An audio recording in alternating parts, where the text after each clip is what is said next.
पूरे बजट में मेरे प्रदेश पंजाब का जिक्र तक नहीं किया गया। मैं विरोध दर्ज करवाते हुए बात अपनी शुरू करना चाहूँगा। सभापति जी, जब मैं स्कूल में पढ़ता था तो दीवारों पे एक नारा लिखा रहता था, हम दो हमारे दो।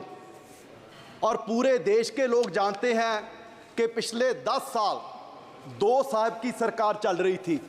अब उन दो साहब के कंधों पर और दो लोग बैठ गए हैं और वो पुराना नारा पूरी तरह फिट हो गया कि हम दो हमारे दो। सभापति जी, चलो ये तो पुराना नारा है, एक नया नारा इस सरकार का, सबका साथ सबका विकास। लेकिन मुझे लगता है कि वो नारा भी दो का विकास बाकी सबका सत्यानाश इस बजट में सारा कुछ दर्शाया जा रहा है। सभापति जी, जिस दिन इलेक्शन का रिजल्ट आ रहा था तो स्वाभाविक है सारे लोग अपना देख रहे थे और पूरे देश का भी देख रहे थे कि क्या बन रहा है, किसकी सरकार बन रही है। और जब बीजेपी की सुई 230 और 40 के बीच अटकी हुई थी तो हम सोच रहे थे कि 5-10 और कम हो जाएं और कम हो जाएं। लेकिन अब मैं कहता हूं भगवान का शुक्र है कि आपकी 240 आ गई।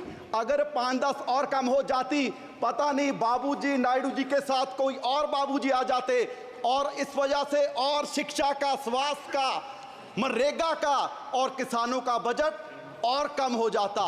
मैं समझता हूं कि पिछले 77 वर्ष से इतना मजबूरी बस बजट किसी सरकार ने नहीं पेश किया होगा जितना इस बार एनडीए सरकार ने बजट पेश किया है। मैं समझता हूं कि ऐसे नहीं कि हमारे जितने विपक्ष के साथी हैं वो बहुत खुश होंगे इस बजट से, क्योंकि हरियाणा वाले हैं, महाराष्ट्र वाले हैं, उनके वहाँ तो इलेक्शन भी है।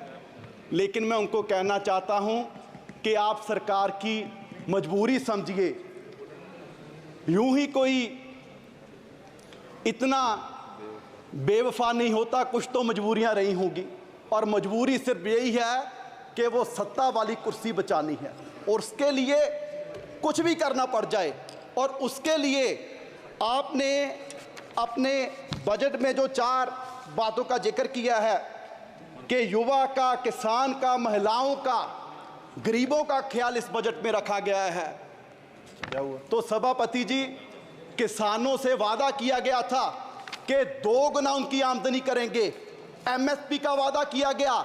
लेकिन बड़े दुख की बात है कि इसमें 27% फर्टिलाइजर पे सब्सिडी कम करके उन किसानों पर नया बोझ पाने का काम किया गया और उनकी आमदनी और कम कर दी गई। क्या आपने कहा कि गरीबों की सरकार है और गरीबों को सबसे बड़ा बेनिफिट पूरे देश भर में अगर मिल रहा था तो मनरेगा से मिल रहा था और उसका भी बजट कम कर दिया। और उसमें जो महिलाओं की बात इसमें की गई है, सबसे ज़्यादा महिलाएं ग्रामीण क्षेत्र से, अगर कहीं से उनको इनकम है तो मनरेगा से है। सो बड़ी शर्म की बात है, आपने ना गरीबों को छोड़ा ना महिलाओं को छोड़ा।